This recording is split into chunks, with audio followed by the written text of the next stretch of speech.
I'm particularly grateful that the timing worked out that I would be facilitating today's meeting so that I could personally welcome Ron Stief as our guest speaker today. In those 20 years of ICUJP, the National Religious Campaign Against Torture was one of our earliest allies and supporters, particularly as we began to conduct those closed Guantanamo events. But as we saw it in a broader context of opposing torture and cruel and inhumane punishment in the United States and around the world. Just so you have a setting of who you're about to hear from, Ron is a ordained minister in the United Church of Christ, a national leader and faith strategist on ending the torture of solitary confinement in U.S. prisons, jails, and detention centers. He often speaks widely, as he has done with us, especially when we were in person. Previously, he directed the United Church of Christ Washington, D.C. office. There he led advocacy for its 5,500 congregations and 1.2 million members nationwide on a range of domestic and international issues through the UCC's Washington, D.C. and United Nations offices. Ron has taught social ethics as an adjunct faculty member of the Pacific School of Religion and Starr King School for the Ministry, both in Berkeley, California, and McCormick Theological Seminary in Chicago. It has always been a delight to work shoulder to shoulder with Ron, to have him in our circle. I have a little sense of what he may talk about today, and I am particularly eager to have him with us. And I want to be true to a promise we made that Grace is kindly reminding me of, that we have a special announcement from Father Justin Caravel. And frankly, I'm going to interrupt my interruption and not break up Ron's presentation to give Justin the floor for just a few minutes to bring us up to date on his work. Thank you very much. I'm on my own end for 5 minutes so as not to steal the shine. I do remember being in the GTU in Berkeley. I did not take any classes with Ron, and I do regret that now. Good morning, everybody.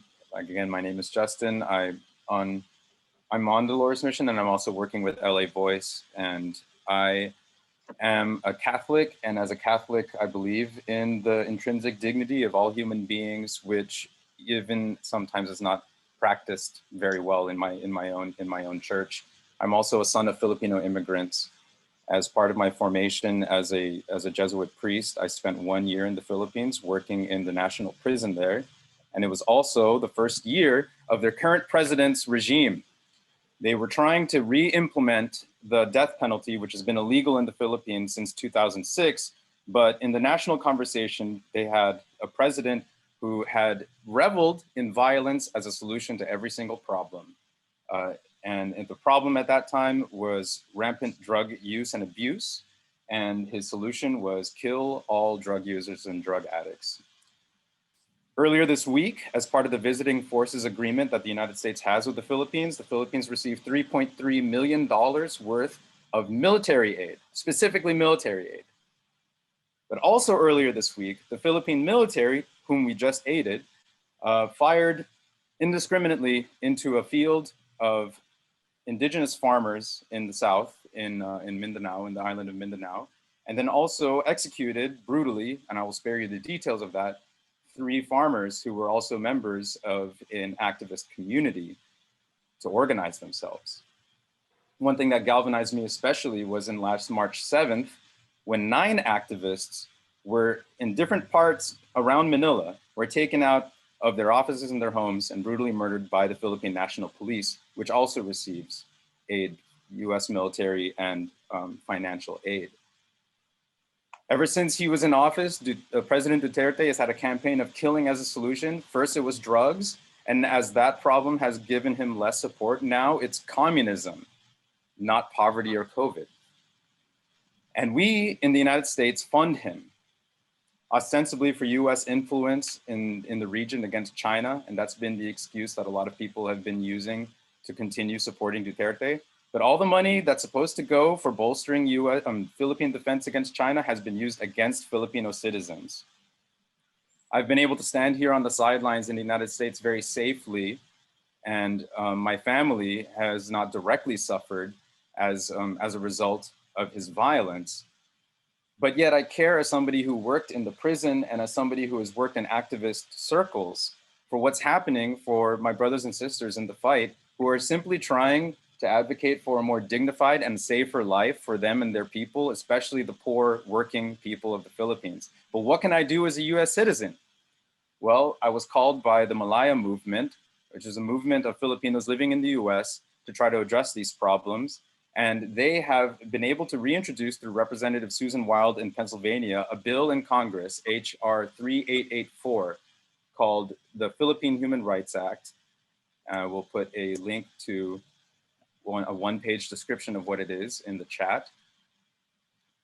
It's basically this: withdraw or halt funding to the Philippines in terms of military aid until human rights investigations are completed and that the findings and agreements for securing human rights in the Philippines are assured in order to resume any kind of loaning and military aid to the Philippines.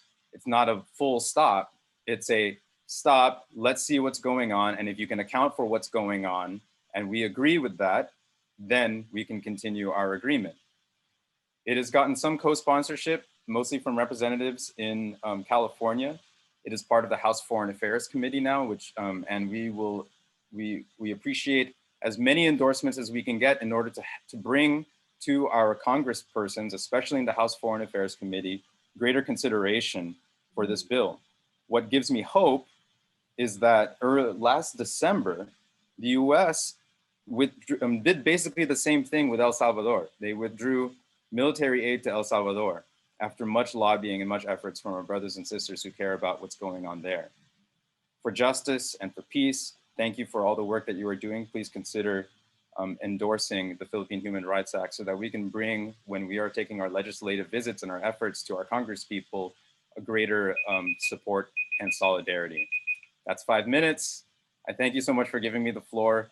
I'm sorry I can't stay for the presentations that you've already built it up so much in my heart, but I gotta go. God bless you guys. Justin, just before you go, thank you so much for bringing this to our attention. You have my promise that I will convene a special meeting of our board of directors. We only held our monthly board meeting last week, but we will convene to look at HR 3884. Anyone who gets a moment to look at your one-pager that you put in the chat, it's a very clear explanation of a very important bill. We're happy and grateful for the work you do every day in this cause. It fits with our mission that religious communities must stop blessing war and violence. Thank you for being with us. Please stay closely in touch with us, and we'll do the same with you. I return now with his patience and indulgence to Ron. Very eager simply to turn the floor over to you. Thank you. Hey, thanks, Stephen. And thanks, Justin. I was one of the only students at Pacific School of Religion that wrote my master's thesis on Catholic social teaching. And that's come in handy over the years, actually, as we have worked to recruit with bishops and pastors and priests around the country in NRCAT. So, and there was so much activism in my time in seminary, years ago. On the Philippines, we did not deal with anything quite at the level of Duterte, but Marcos was a close cousin at some level, and it was really hard to. It's always hard to see these struggles lasting this long, and I really did want to frame my discussion today with everybody and say some words of welcome from NRCAT as well, just around the racial justice elements of everything that we're talking about, and also the dimension of the need, the necessity for human rights worldwide, because we know how long these struggles have gone on in indigenous communities, in communities where people have been targeted for being human rights advocates around the world. We've seen it happen here in this country as well. And we are this group, I know this group well. I've been with you many times in person and in Zoom. And this group is part of what I think Paul was calling us to be the group that asks for this country to rethink everything, because that's really what it's going to take, is a change in thinking and a change in consciousness. So I see this all as part of the bigger picture that we're all headed for as folks who care about values, who care about human dignity, and who care about global peace. Our particular piece of work that we've done with you folks in the lead there in Los Angeles, groups all across the country who have been associated with NRCAT, part of the 320 faith members that we have around the US that are either national or regional or local organizations that are fighting this fight. We really have, as Steve mentioned at the beginning, we're on a 20-year trajectory. I will have to say, I'll break my conversation into two parts. One will be on the Guantanamo piece and the military piece, which is what we work in the national security area. And then the second part is going to be on what we've really picked up, and you've picked up as well, almost over 10 years ago, on the fact that torture is happening inside our own prisons in the solitary confinement cells. And so it's going to be a two-part conversation. Carol Francis has a couple of 4-minute videos that I will show to just give you a sense of kind of who NRCAT is now in that space of working on trying to end solitary confinement in this country.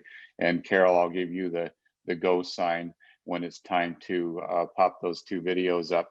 And I love it that I'm the guinea pig for your new schedule. I don't know if I get more time or less time than people used to get, but I do want to make sure that I will end this right at 9:15 at the latest your time, so that you all can go on to your day. But just to say, it's really great to be here with you. I was on as a participant on the program that you did on January 11th this year. On Guantanamo. I checked in on some other programs that were happening, and I know, I think Michael, you were on there, and I know that others, though there's not a lot that I need to share with you on what's happening with Guantanamo, but there again, this January 11th is going to be the 20th anniversary of the prison being open. There are still 40 detainees in Guantanamo, as I'm sure most of you know. I don't know if any of you had a chance to see the film, The Mauritanian. That's something that NRCAT has really been pushing out there. It does what's been hard for us to do, is to humanize the people that have been caught in this web of lies and deceit that landed so many in Guantanamo. And the hysteria of just picking people up randomly, people being sold into conspiracy theories and then taken to Guantanamo. We really have violated the dignity of the human beings who have been in Guantanamo. And it's always the hardest part of the biggest part of the faith community, I think, is to try to humanize the people who are the victims of this. And I think that that film has done a lot to humanize those who have been trapped in this web of deceit and lies that has resulted in still Guantanamo being open and still 40 people there. We have seen here in Washington, we're based in Washington, as I think most of you know, we have seen moves by the Biden administration right now to just continue to try to clear detainees. They need to be cleared before they can be transferred. We're thinking that the Biden administration could possibly even get it down to 10 to 20 that haven't been cleared, and maybe 20 that have been cleared for transfer. But frankly, we also have a fight with Congress over how to get due process for those who are still being held there without trial. And so when the National Defense Authorization Act comes up, we have people in there advocating. The makeup of Congress really at some level does have to change. We came close to admitting people with serious health issues to this country for not release, but for admission to deal with health concerns. That as it's an aging population, we came close to that the last couple of years. We have not even been able to get that level of respect for the fact that these are human beings that have needs just like everybody else, regardless of what somebody thinks somebody might have done. So we continue to fight. We think that it's going to take some political solution with Congress as well as with the Biden administration to actually get it closed. If the administration can clear and eventually transfer those that can be cleared and transferred and get it down to 10 to 20 people, we're now talking about the United States spending. We would now be, at that point, be talking about spending $500 million to hold 10 to 20 people in the Guantanamo prison, which would basically come up to $25 million to $50 million per detainee that we are spending to keep this place open. So we're trying to get the administration at least to continue to clear detainees and to get the State Department office to transfer detainees so that we can finally get it to the point where we hope it will become obvious to everyone that this place needs to close. The other thing I wanted to say that we're working on the federal agenda is the authorization of use of military force, which was enacted basically to go to war, for the president to go to war against Iraq, and then has been used as the excuse for any kind of military incursion or military action related to the use of force anywhere in the war against terrorism. That's up for reauthorization, and we've been working on that. We're working closely with a lot of our human rights allies. It's Barbara Lee's bill. I'm sure those of you who are on here know that it's passed the House. It actually got 49 Republicans to vote for it in the House to basically repeal it and say, look, we just cannot continue to have this endless war blank check provision guiding how we conduct our military operations around the world. So we're working very hard. It's going to be marked up soon in the Senate. So that's something that you can follow in terms of what you can do to make sure that your senators are, I'm sure they'll be on board, but just make sure they know that you're not, that you're standing against the continued use of this provision to conduct war in our name around the world. That's something that I know Anthony FCNL is working on very, very, very much so, as well as many other organizations that you all are connected with. But it's a big piece, and it's a big thing that we're this close, because we haven't been this close to repealing the AUMF. So, and it holds presidential power in check as well. I mean, we could spend a whole session on how the U.S. conducts war and whether we can stop it and how to stop it. But this certainly gives at least some measure of accountability that we just haven't had for the last 20 years. If we can just repeal this provision. I want to say a little bit about the values, and then I'll transition over to some questions if folks have some things or clarifications on what I might have said.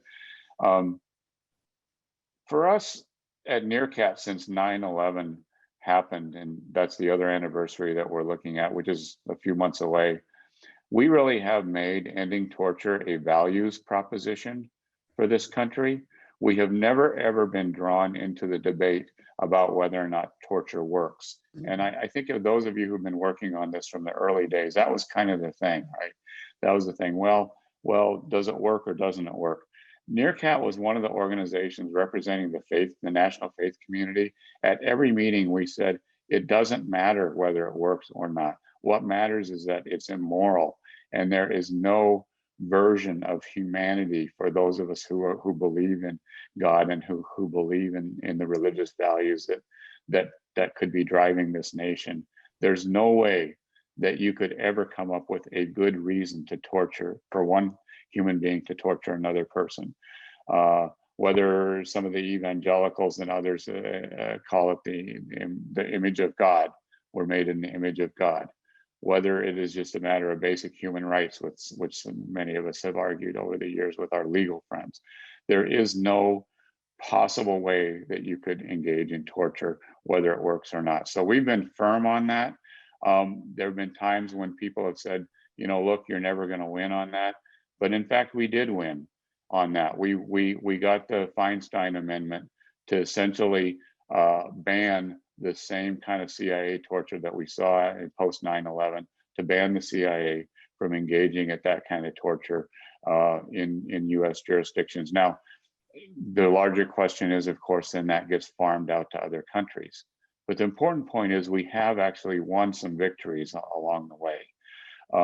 It is our belief, and believe me, I'm not the kind of person that likes to sit around and tries to get into Donald Trump's mind or the mind of that just near evil administration.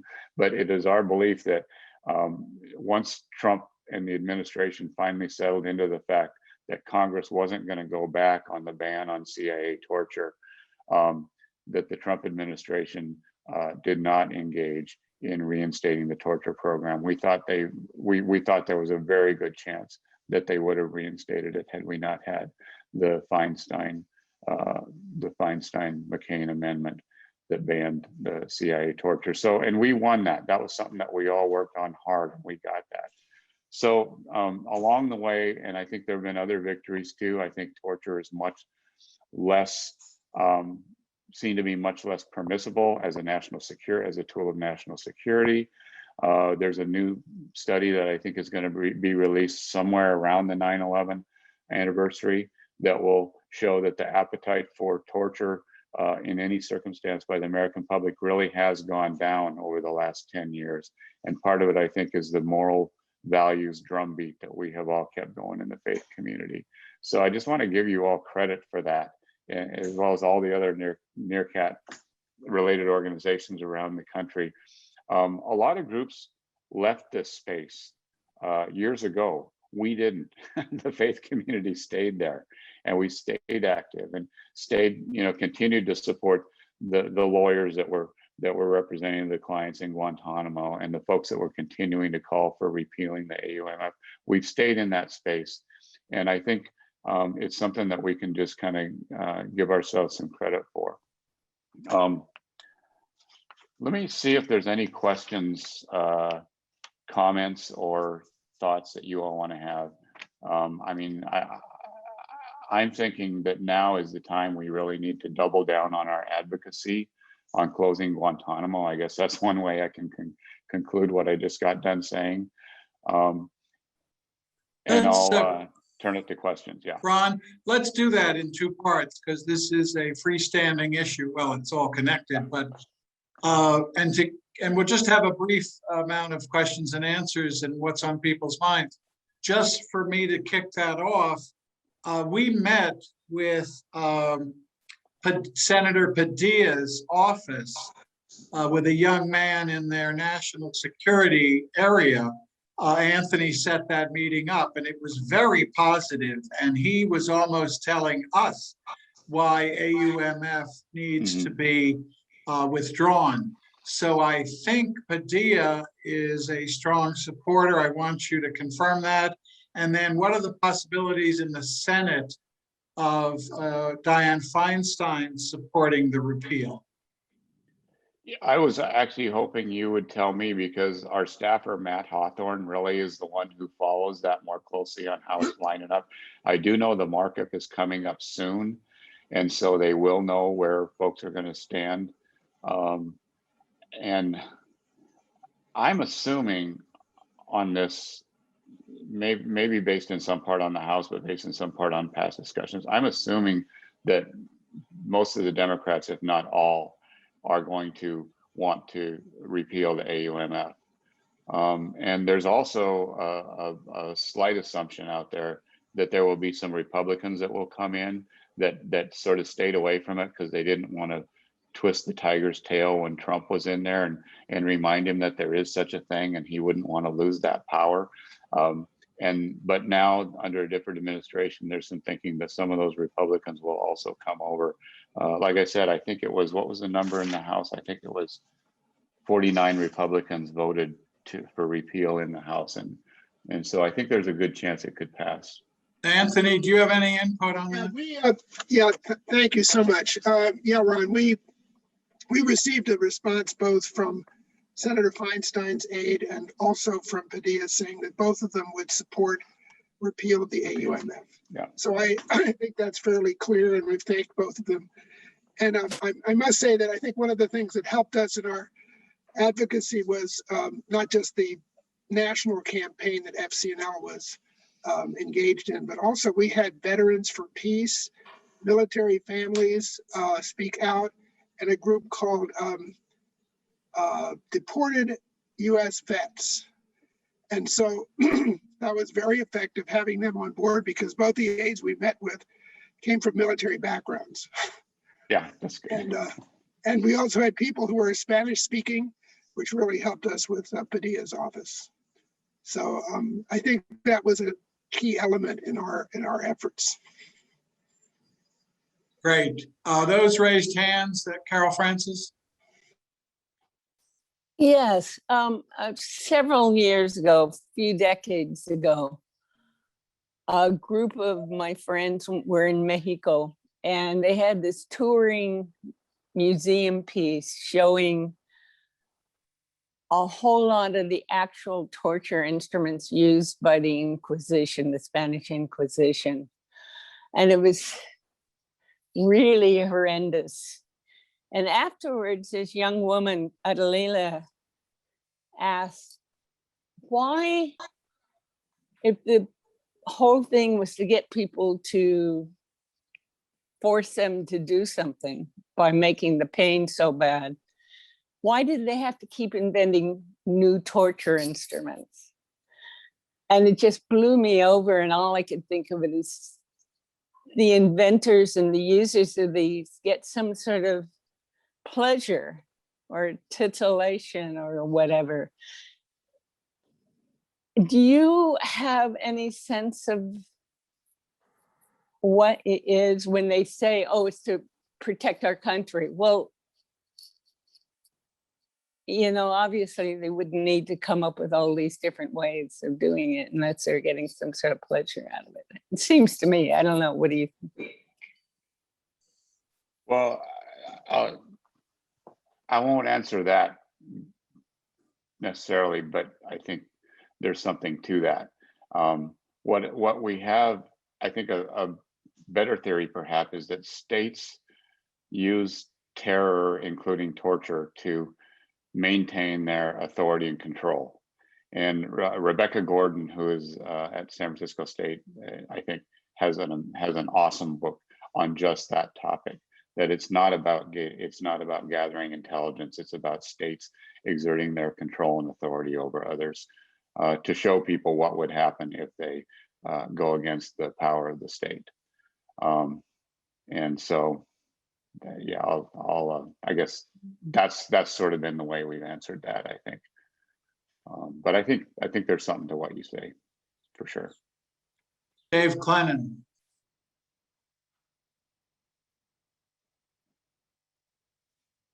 Thank you, Steve. And thank you, Ron. We at ICUJP live close to the heart of the entertainment industry.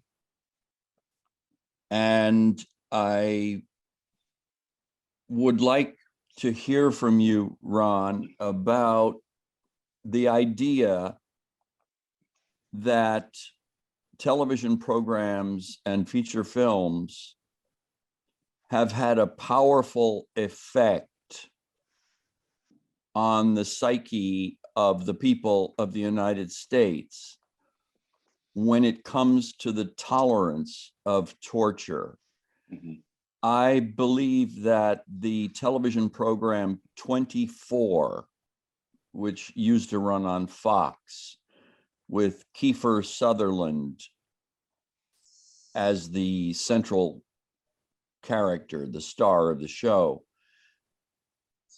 I believe that that program, television program, fiction, drama, was more effective Mhm. in promoting torture than Dick Cheney or Donald Rumsfeld or George Bush could have dreamed of.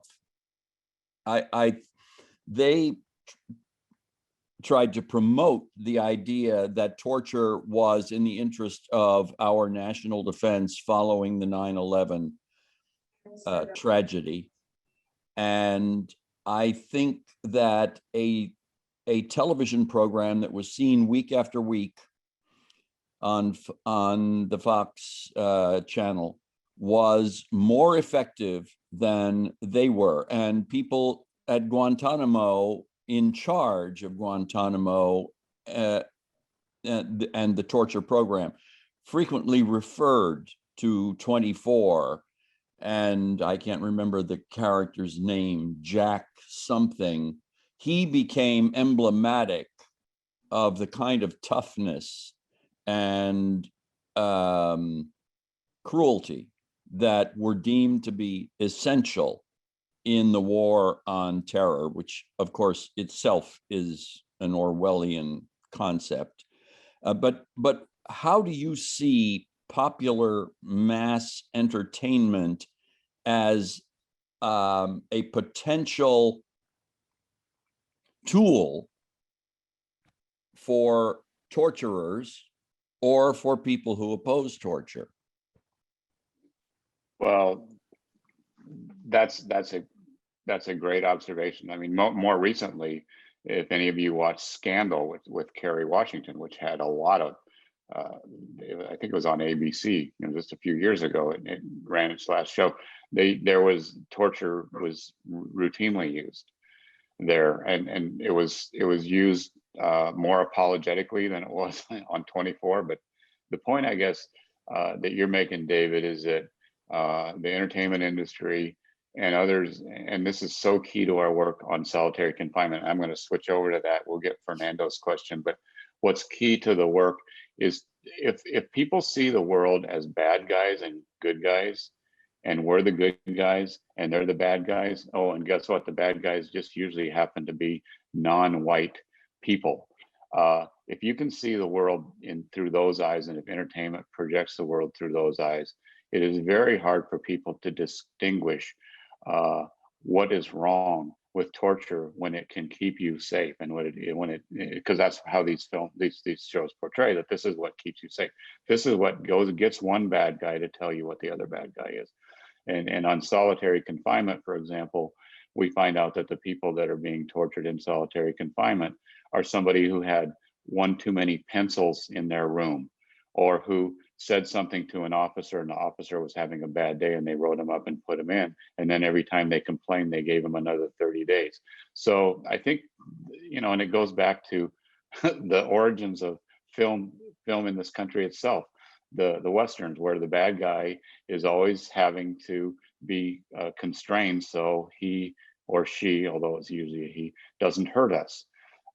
That's so deep in our popular culture. We could have a whole symposium for days on that, but I think that's a good observation, David. Fernando, how's that? Sound coming through? Yeah. All right.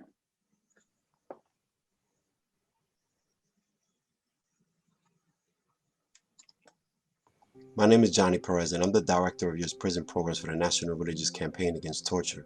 For the past 8 years, we've been building a movement to end solitary confinement that now includes 18 different state campaigns, all with the common goal of ending the torture of solitary confinement. For 3 years of his life, Johnny Perez was locked inside a concrete cell like this one. roughly the size of an elevator. I did a lot of push-ups. I counted the bricks in the wall. I wrote on the wall. I wrote a lot. It was nearly enough to kill him. The voices in his head tried. Sometimes they said maybe you should kill yourself. You know, it might be easier than doing this time. 3 years now since finishing a sentence for armed robbery, Johnny Perez is working to end the practice of solitary confinement in New York's prisons. He had plenty of support Tuesday in a rally at the Capitol. 23 to 24 hours a day, every day, without any meaningful human contact or programs. Among those speaking was Alicia Barraza of Albany. Her son, Benjamin Van Zant, grew up here and committed suicide in solitary confinement. Ben had a history of mental illness. There are over 870 people on the OMH caseload that are in solitary confinement each day. This is inhumane and it is torture for these individuals, and it needs to stop. A bill before the state legislature could do just that.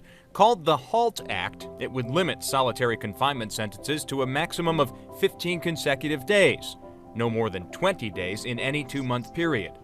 The bill would also let solitary inmates out of their cell for 4 hours each day, much more than the 1 hour currently allowed. We're not saying people should not be held accountable. What we are saying is that there is no situation in which we have to treat someone inhumanely in order to hold them accountable. The alternative, advocates say, is far too painful. Our power lies in investing directly into the lives of people who've been impacted by the torture of solitary confinement. We identify, train, and support directly impacted leaders to build their capacity to lead their individual state campaigns, changing the very policy that they themselves were once impacted by.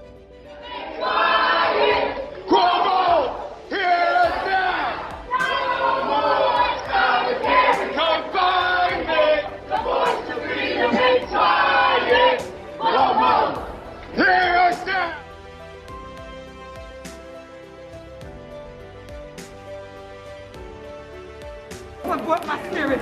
Yes. We need to continue to do this work. There's still a lot to be done, y'all. But I want us to celebrate today. Celebrate in a way like we've never celebrated before. Especially for those of us who've been behind the wall. Yeah. And our family members.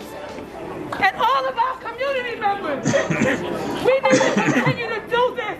And do this no more prison. That's right. The New Jersey campaign, also led by solitary survivors, passed legislation ending the inhumane practice in 2019, limiting it to just 20 days. See, we build power by building and empowering people who have been historically disenfranchised and impacted by the very system they are now working to dismantle. There are many people who are still in solitary confinement, and at any given time, between 1,200 and 1,500 people in the state of New Jersey are in solitary confinement. And the racial disparity, the black to white racial disparity, is the highest in the country. We are talking 2/3 of women and 3/4 of men who are black and Hispanic are in solitary confinement. Something has to be done.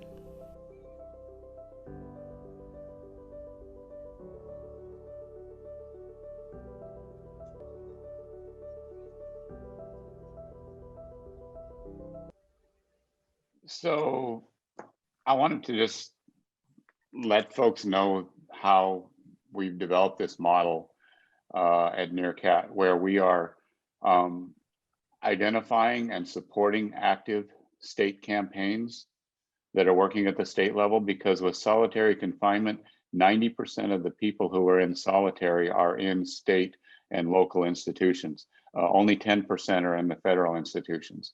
So several years ago, we built not just what NRCAT is doing, and a lot of the people that you saw speaking in that video clip are our actual staff of the campaigns.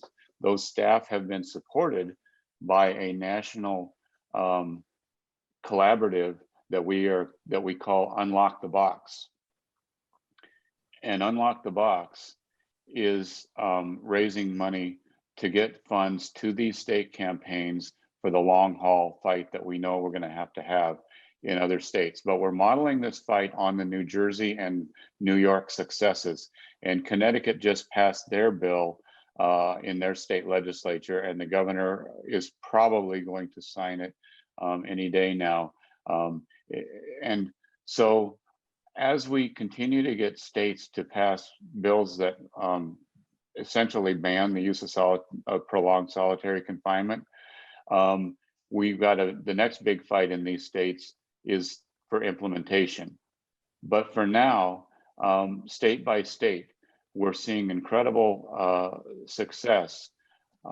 There's even states like Georgia, Louisiana, and others that are starting to pass at least bans on shackling pregnant women, and those are places to start. And so campaigns in those states are trying to build on that success, using the model of New York and New Jersey to try to get to the point where those states will also end solitary confinement for everyone. In addition, we've got a federal bill. There's a bill in the House that's been introduced. We've been talking with Senator Durbin's office. We're trying to strengthen what has been introduced in the past in Washington, because we think that now's the time to strengthen these bills and really set some strict time limits and some other things that haven't been in previous bills. So we've got a federal policy fight ahead of us over the next year and couple of years. I do want to remind folks, though, that President Biden himself, in the campaign and in the platform for the Democratic Party, said that they want to end solitary confinement in all cases except for where the safety of the individual is at stake. So we've also got a policy agenda with working with the administration, and we'll be working towards some sort of an executive order, we hope, out of the Biden administration. So that kind of sets the framework of what NRCAT is doing with our state legislative advocacy. And now I think what I want to do is turn to the second video and then we can have our discussion. The second video where we are going to, let's see, Grace has her hand raised. Great, go ahead, Grace, if you want to ask a question about that. Sorry, I can wait, but it was actually quickly to address it to Michael Rapkin. How many hours of solitary confinement do the prisoners in Guantanamo have? Just to put it into context that we're talking, both issues, the foreign treatment as well as the domestic treatment. Hi, Grace. As it currently stands, I couldn't tell you what's going on there, but I believe that today the 40 detainees, prisoners, are in that community setting for the most part. And there is no solitary confinement. Back from 2005 to 2014, when I was involved, solitary confinement for almost everybody in Guantanamo was not one of the torture issues that was prevalent. We could talk about many, many other types of torture, some of which I'm not even allowed to discuss, or I could be put behind bars myself because I signed a confidentiality agreement. But solitary confinement, to my knowledge, is not a prominent issue at Guantanamo. Okay. You can talk about beatings, sleep deprivation, on and on and on. Thank you. I could add maybe one thing to what Michael said, because it's interesting. This has come up about what happens if we do get detainees to trial and eventually being held here and transferred here to prisons in the United States where they would go to one of the high security ADX supermaxes. There is a concern for the individuals that what the prisons here in the US, the supermax prisons, are way worse than the current conditions in Guantanamo. Now, not way worse than what was happening, as Michael described early on at one point, but there is a concern for the prisoners about what happens when they go into the much worse ADX lockdown facilities here, which is where terror suspects or someone who's been convicted of terror lands. Yeah.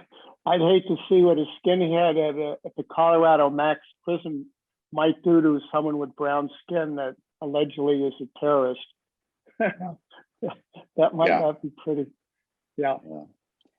So, but so let me turn now to the second video, because what it does is it gives you a little bit of a tour around the country of some of these states that are being supported and some of the state activists that are being supported. And I know in California, you'll see Dolores Canales and the California Families Against Solitary Confinement, and they're fighting a battle now. It's not a legislative battle, but they're fighting a battle over reprisals for folks who have come out as a result of the CCR lawsuit, folks who have come out of solitary.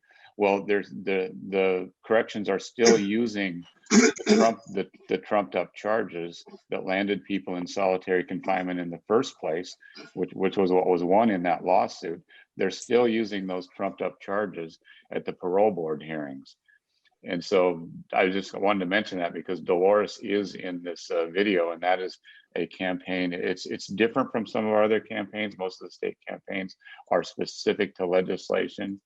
Steve, do you have comment? You are so sensitive to my movements. Yes, I wanted you, I think a lot of people may not be up to date on the CCR litigation and the California piece of this, since that's where most of us are. Could you just set that up and the current state in our state of solitary confinement? Yeah, well, can I interrupt for 1 second? I don't know about other people, but I have Carol Francis, on full screen. I'm seeing as if she were our speaker. Everyone else is in a thumbnail, and Carol Francis is full screen, as she would be if she were our speaker. Can you go to David? Can you go to view? Your view box up in the upper right and just hit gallery. I think that will. No, we all did that, Ron, and we all keep getting Carol Francis only. Oh, well, I did that, and Carol Francis got put in a little box with everybody else. I don't know why. I mean, I have my, I have no idea. We certainly don't want Carol Francis in a little box. That's contrary to our values. I'm afraid that we won't see Ron's film if we don't fix this problem. Michael Novak, are you experiencing what David and I are? Yes, I don't know why. I thought Carol Francis might have pinned herself. Let me see. Oh, she did pin herself. I see it. Yes, I just removed the spotlight. I think that'll work. How's that? Right, yeah, there you go. Yeah, there you go. Excellent. Dave, thank you for the justified interruption. The point, Ron, was a California perspective on this. Yeah, so, and I'll roll the video and you'll see Dolores talking a little bit about it, but the CCR lawsuit was basically came about during the time of the California prison hunger strikes and others, where it was really being raised that they're cruel and inhumane.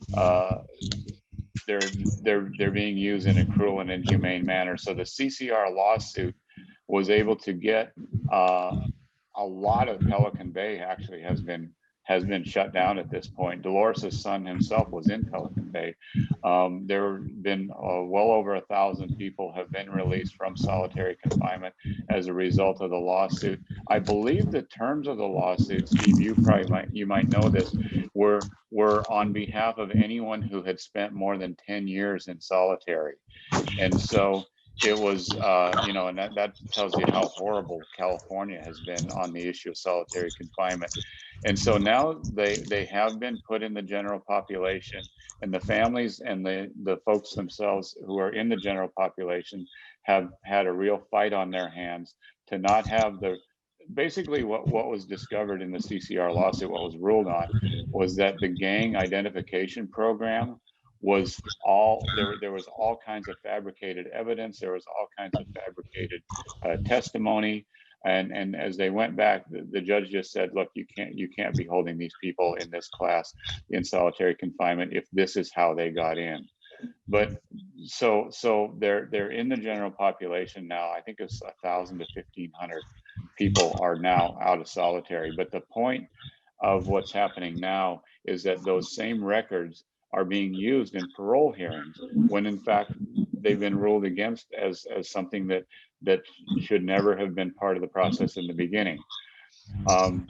And there have even been places in the parole boards where they've said, well, you were at Pelican Bay, so you must have done something really bad, and using it against people there. So there is not any current legislation in California. The last legislation that passed was to stop placing kids in solitary confinement. That was a bill that passed about 4 years ago, 5 years ago, NRCAT, and you guys we were all involved. Could we pause just long enough for Ruby to mute herself? Yeah, Ruby, would you mute yourself? Your screen is coming up now, blocking Ron's. So Ruby, please mute. Can you, there you go. Thank you very much. Go ahead, Ron. Yeah, so anyway, I think there is no current legislation in California, which is interesting. There is nothing that is being proposed similar to the HALT Act in New York or similar to the HALT Act in New Jersey, where we got state legislatures and a governor to sign a bill that said we're not going to have solitary in this state anymore. That's something the activists have been kind of talking to each other, trying to figure out if there's a way to sort of negotiate a path through this. And it just has not come together for California at this point. So even though we have 19 states, and I'm going to take you on the tour of our states now, there's 19 states that have active campaigns in their states. Sadly, the California campaign, and I mean, not sadly, it's important that folks not be denied parole just because they were put in solitary confinement. It's very important. But it's one of those things where we do not have a comprehensive legislation in the works for the state of California, and that's sad for me, but that's the reality, and that's where things are. Well, you've just added that to our agenda, so okay, yeah, let's go forward with your video if you like. Okay, good. Whoops, hang on. Let me go there. All right. Okay, I'm going to share my screen. Share sound, optimize. I think we're good. How's that looking for everybody? Here we go. Let me see if we got sound. Sound? Yes. All right.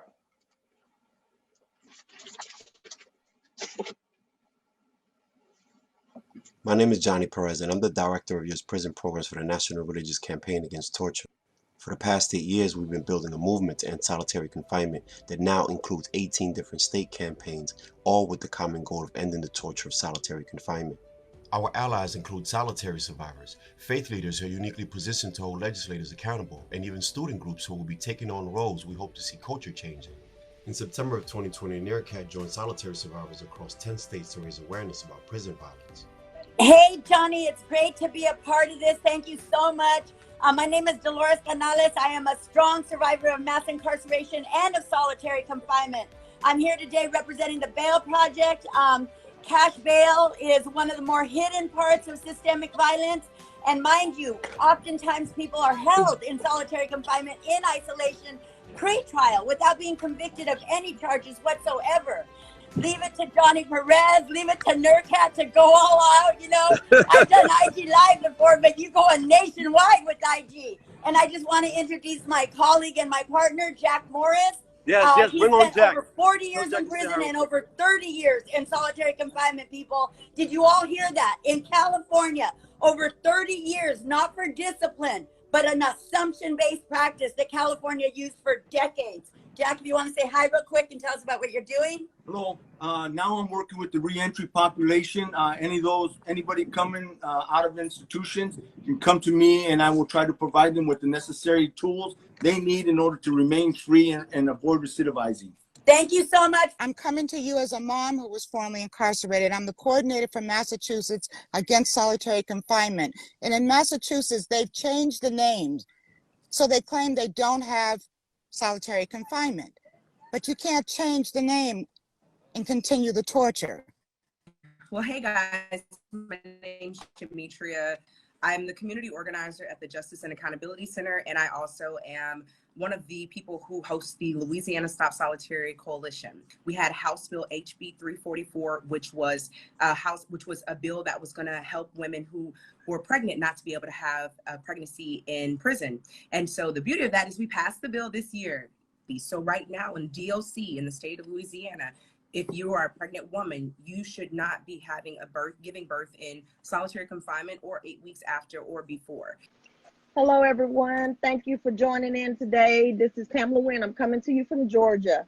I am the founder of Restore Her. As Johnny said, we are the voice of incarcerated women in the South in Georgia, predominantly of pregnant women who are incarcerated. I myself was incarcerated for 78 months in federal prison. I was pregnant. I did serve approximately 8 months in solitary confinement, but I'm happy to say that due to my work and due to my own lived experience, we were able to pass HB 345, which bans and outlaws any pregnant woman who is incarcerated in the state of Georgia to be placed in shackles and placed in solitary confinement. What's up from Connecticut? It's Raisha Bivens and Leighton Johnson here. So our campaign and the focus of our bill, the PROTECT Act, is to eliminate the use of solitary confinement, period, in all Connecticut prisons. All right. Hi, everybody. From the heart of Texas, my name is Lauren Johnson. I'm a policy advocacy strategist with the ACLU of Texas, and I'm also a formerly incarcerated woman who gave birth to my first child and spent his first year of life incarcerated. Texas has an opportunity in the midst of all this tragedy of this moment and the pending budget crisis to be the state that we all deserve for it to be. A state where we invest in people and communities instead of the systems that destroy them. Only by leveraging the moral voice of faith leaders to hold legislators morally accountable and building the capacity of solitary survivors have we been able to get to the finish line.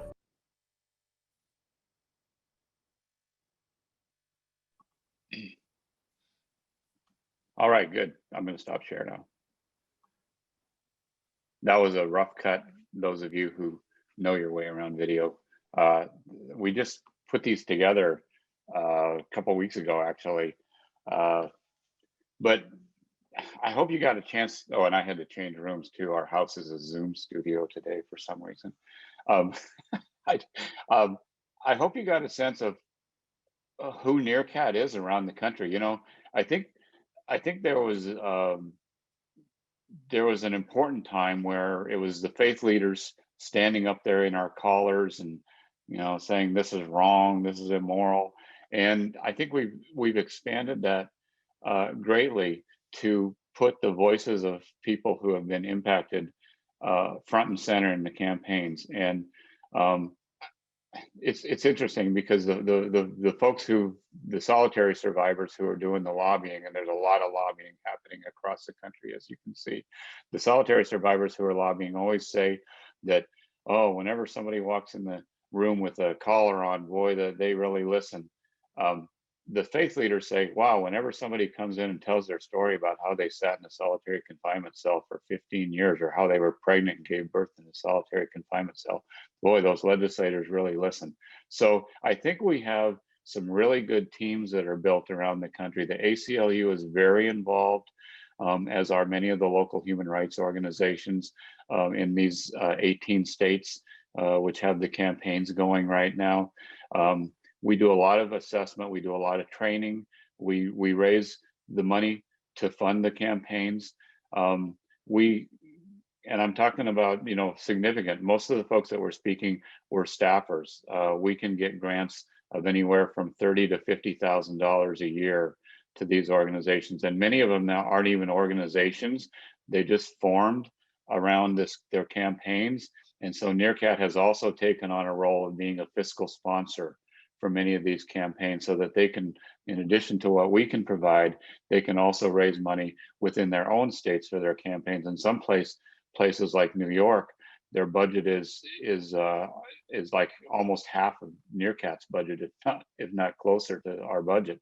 So we've really kind of transformed ourselves into a much stronger collaboration, I think, in the community. And we've also been able to institute tools and actions that allow people to build their infrastructure that they're going to need, because in a place like Georgia, you're not going to get comprehensive legislation in a year or 2 years.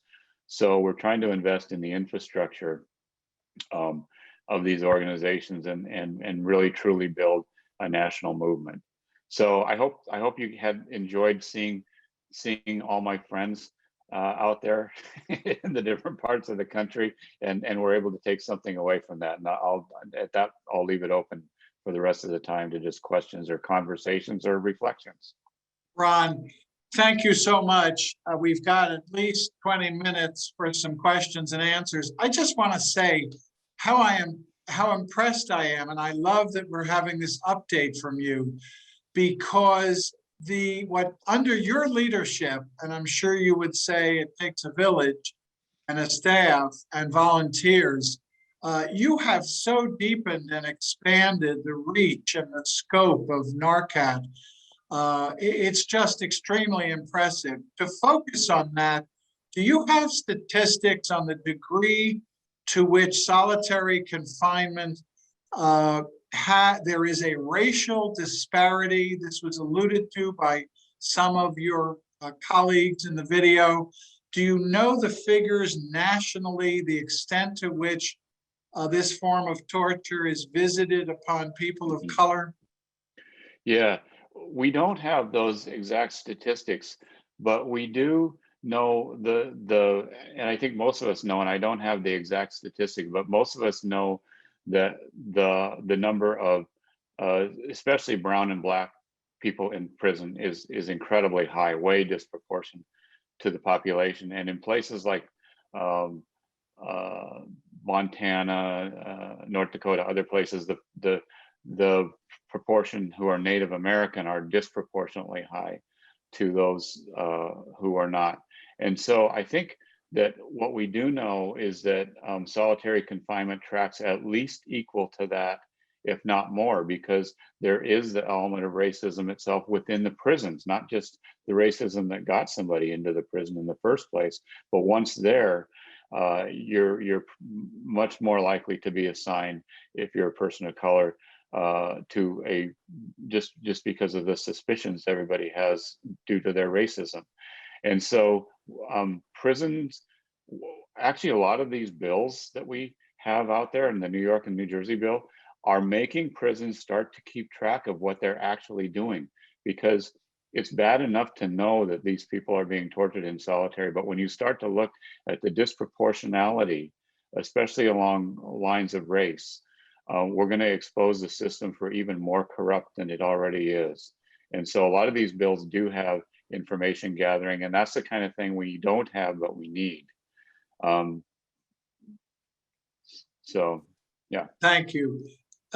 Just as I would encourage people now, we'll in a moment begin with Fernando. Fernando, if you can raise your hand in the, as Jasmine just did, you go to participant and you raise hands in there. I'll also take hands raised on the screen. I just want to say, Ron, that you have, I have notes on Dolores Canales and Jack Morris, and offline, I'm going to ask you to link us up with them. It is not acceptable that there is not a HALT campaign going on in California, and it's certainly not acceptable that we aren't active participants in that. So we're going to address that immediately and get as active on that as we've been on other aspects of our anti-torture work.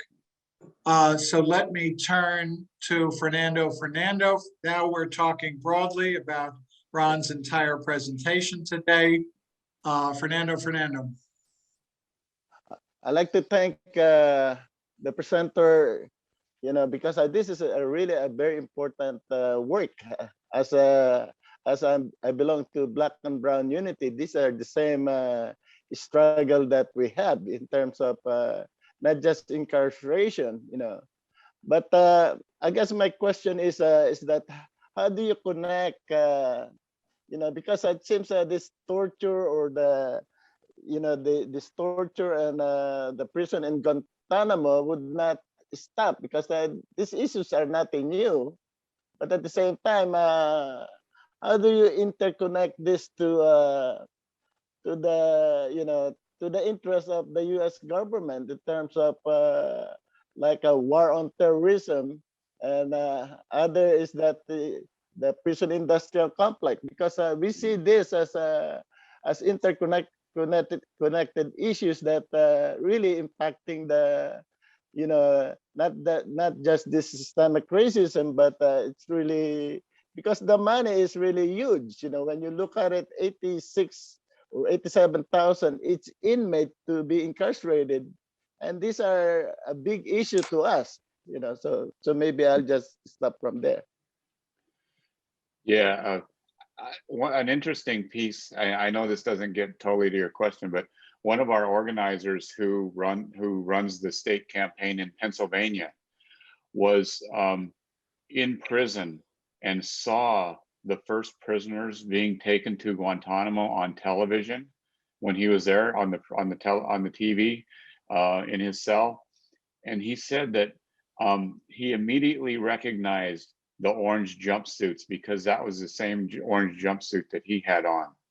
And he immediately recognized the connection between what is happening to so many people here in this country being placed in prison and in solitary confinement to what the US government was now doing as its response to the war on terror and the involvement of torture. Of course, at that point, people were not aware exactly of what had happened to those people in the transport to Guantanamo, where they were being tortured in the transport planes, and then they were tortured in Guantanamo. But he said as that began to unfold, because he was still in prison and he would see it on television, he understood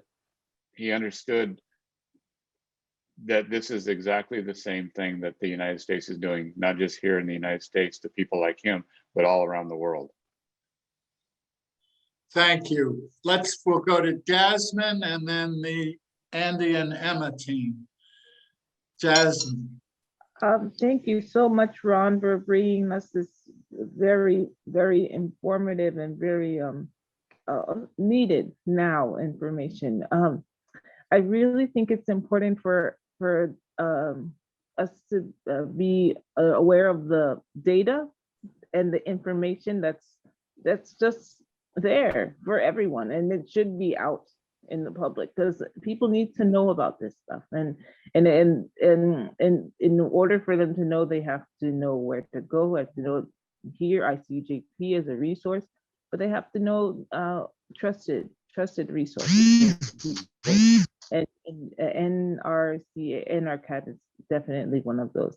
My question is, how can I, in my faith and in my Christian Science, and how can I inspire more of my church members to be active in the peace and the political aspect of it, and to inform themselves of what's going on, and not just be complacent and compliant and more active, have a more active role, but also carry that peaceful kind of side to it. I really appreciate you today. Thank you so much for sharing your information. Yeah, and I'll just say thanks, Jasmine. And NRCAT has resources that people can use. A lot of congregations have shown our film. It's slightly out of date, but for folks who don't know exactly what's happening on solitary confinement, it's actually right there. And some of the same folks that are in these short clips are in a 40-minute film that NRCAT has called Breaking Down the Box. And what it does is number one, it shows the issue. It gets into some of the issues about how the United Nations Special Rapporteur on Torture was the one who really set the 15-day time limit as the as the point at which solitary confinement becomes torture. And it has some of those things as well as some of the personal stories. And it also has the faith leaders going around knocking on the doors of their legislators to, in the early days of these campaigns now in New York and New Jersey especially, they had just started the campaigns when they did the film. But frankly, what they were doing then isn't much different from what they're still doing now. So breaking down the box would be something, and we have a discussion guide as well. A lot of congregations have used that and used that well to educate their folks. And I know Andy had an interactive play, If the Shoe Fits. They're a really good resource, I think, for congregations to take a look at this issue and kind of work together to figure out, okay, now what do we do about it? Thank you. I'll look into that. Thank you so much. Yeah, sure. Thank you. Andy and Emma. Hi, welcome, Emma. Team. Hi, Ron. It's great to see you. This relates somewhat to Jasmine's question, somewhat to David Clennan's question earlier about public media and now also social media and the plays that you've talked about. If the Shoe Fits, Solitary Man is another one that you've helped support, and The Box, and Sarah Short's work.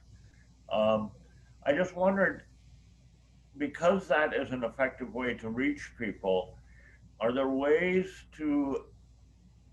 that NRCAT can promote those even more than you do, to let people know about it, to create more ways for people to know about it? It's not only through the religious communities, but other social justice organizations. Yeah. So the play that Sarah Short is wanting to tour around the country on solitary confinement. It's interesting. There's a couple places where she's able to land, like Arkansas, where our campaign that we've developed there is going to be the sponsor. And before, there wouldn't have ever been anybody in Arkansas that could have really brought an audience and drawn folks in. So in part, kind of helping to develop this infrastructure gives a place for these artistic pieces and media pieces and other things that folks have plays, gives it a place to land where there's some actual real-time advocacy and lobbying around the issue happening, so that people have an immediate way that they can respond. And also people who are working on the campaigns have a place to invite folks in to performances and showings of film and that kind of thing. We're trying to evaluate where we are in the communications space. We got NBC News to do print news, to do an exclusive on the release of a new blueprint on solitary confinement that we released.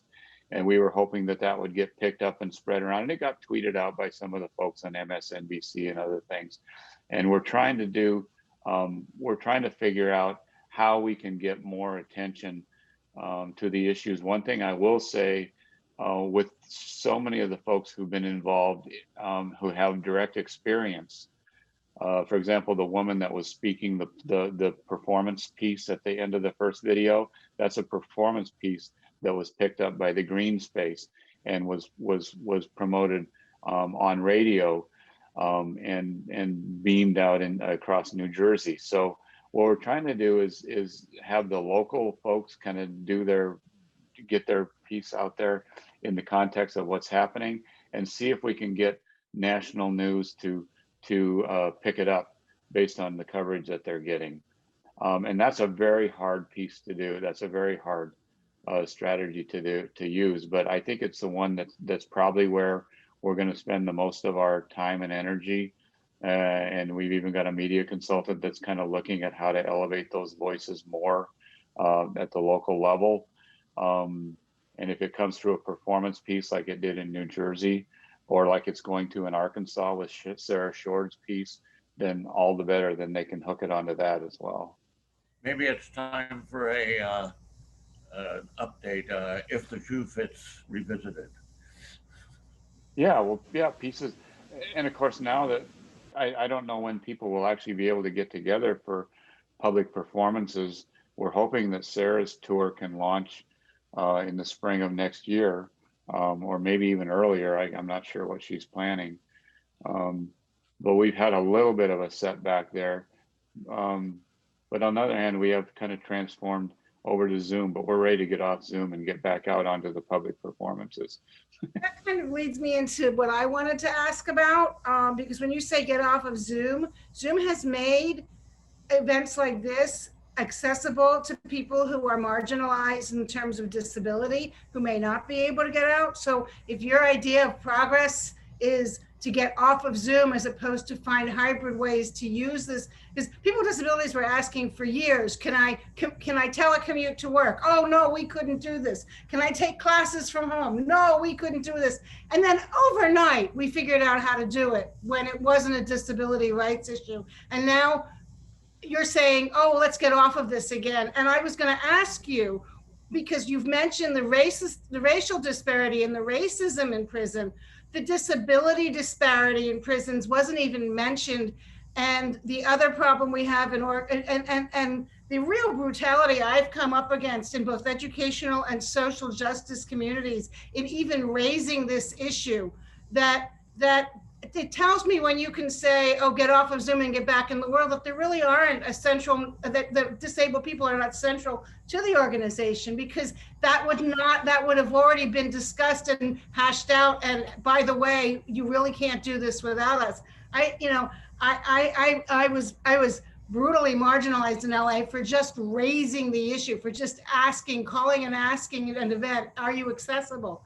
And how dare you ask us that, because that puts us in that awkward position of, and then not only can we get in the room, but can we get on the stage? Can we telecommute? Because especially with the issue of prisons, but we're part of every community. So if you're not including us, you're not organizing that entire community. But solitary confinement is incredibly disabling. PTSD is incredibly disabling. It's not just, and it isn't just an emotional cognitive disability. PTSD affects the entire body and affects the immune system. So what are you doing? And if the answer is nothing, then I want you just to say nothing. We haven't looked at this. Thank you for bringing this up. And what are you doing to integrate disability, because you didn't raise that issue? That good, thank you, Emma. Misrepresented in the prison system. Go ahead, Ron. Yeah, so the bills that were passed in New Jersey and New York, and the bill that has been passed in Connecticut, although it hasn't been signed, have absolute restrictions for mental illness, and also have restrictions for disabilities in terms of who gets put in solitary confinement, which is important because everybody else has a 15-day time limit, but they don't. So the disability rights networks in the states have been a key part of the organizing work. And as far as us trying to make things accessible, I think you saw the pieces, the little clip pieces that you saw with the second video with the MoMA Museum, New York MoMA Metropolitan Museum of Art has a program that they sponsored, and they put that whole program out, which has these clips. We signed that entire event because it was a national event, and we have worked with a group in DC to try to be more accessible in terms of our presence on Zoom when we do large events like that. When I said getting off Zoom, I didn't mean to say that we don't care about accessibility. We do, but I will say that we have not done as good a job as we could have about making every one of our Zoom's programs accessible and signed and that sort of thing. So, but no, it's definitely a part of, there's a number of disability rights networks that have actually been keys. In some states, they're actually sponsoring the state campaigns. And in many states, they were the ones that were doing this before, that were trying to end solitary confinement before anybody else was, and mostly through legal lawsuits. Like in Pennsylvania, there's a Lutheran church that coordinates. It's a deaf church, and they're in every one of our meetings with corrections. And it's interesting because they have different issues than we do. They're related, but they're more specialized. They're more specific around access. But when we've given our voice side by side with their voices in most of our state work, when we're either when we're interacting with state legislators or when we're interacting with the corrections folks themselves. So it has been a key part of our movement and has been a key part of what NRCAT does and is doing. I mean, I'm not saying we're doing everything that needs to be done. Obviously, that's hard to do, but as we get out there, as we get out there and off of Zoom, there are people who will be less involved because you're out there and off of Zoom. And I don't think we've begun to tap as a movement the value of and contribution to people with disabilities who can do a lot of the who can do a myriad of tasks that they can't do because of the social structures that are imposed that block our access. Yeah, we'll still be on Zoom, especially for the national work. I spoke at a public safety committee hearing on a piece of legislation in Virginia in the morning, and spoke at a press conference for our HALT Act after it was passed in New York within 2 hours of each other.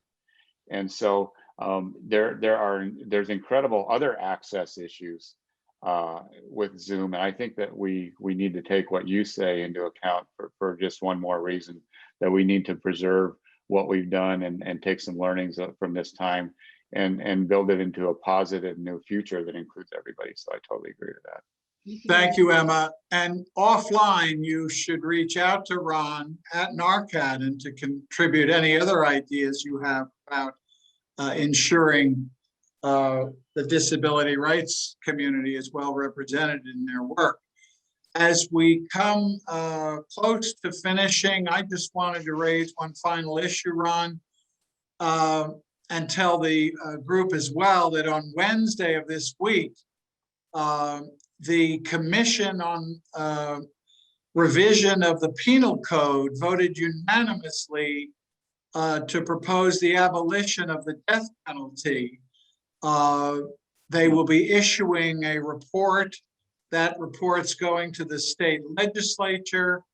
The report is an extraordinary document outlining the failure of the death penalty. So I just wanted to see to the extent that NRCAT sees the death penalty and abolition as one of its many issues. Yeah, so the death penalty is definitely related because a lot of the folks that are working on death penalty have also been working on solitary confinement, not just for those who are on death row, but for others. And the abolition is also something that we have, we've had long conversations with folks about. There's some groups, and we've always run into this with the issue of solitary confinement. Before abolition became a pretty strong movement, and I think it's a growing movement, it's growing stronger, there was always people that said, we need to be working on sentencing reform, not solitary confinement, because hey, if nobody's in prison, then there won't be anybody to put in solitary confinement. And we've pushed back on that, saying, until this country deals with its racism and all the other problems that we have, there's always going to be people in prison. In fact, there's 2 million of them sitting there right now. So you can't tell us that we should stop working to improve their conditions and chase after, which of course we've signed on and supported all the sentencing reform stuff. But we cannot defer dealing with improving the conditions inside U.S. prisons for some goal that may or may not be achieved, that we can abolish them all, which is of course what needs to happen. We know that the prisons need to be abolished, we know that they just can't be reformed. We have to come up with a whole new way of dealing with crime and punishment, I guess, for a different analogy. But no, we've never said that we will stop working on prison conditions in order to try to keep people out, because we know people are always going to be in there. The death penalty is a much longer conversation, I think. But we just had NRCAT actually just had a really great webinar with Amy Fettig, who's the head of she was at the ACLU prison project. She's the head of the sentencing project. And we talked about that issue at length with her, because they have a campaign to end death. Well, they call it death by incarceration, which are basically life sentences, and which is also related to the death penalty. And we really do try to give those issues visibility as well around prison conditions. Thank you, Ron, for that. And we'll be more in touch with those issues because they're at the center of a lot of our work. Right. Thank you for what you did today. Thank you for waking up every morning and doing this work. I'd be remiss to not thank NRCAT for its generosity in granting ICUJP grants along the years to help support our work, and particularly our closed Guantanamo events every year. You have truly been a partner, and I'm thrilled at the expansion and intensity of your work. You're tireless in all of this.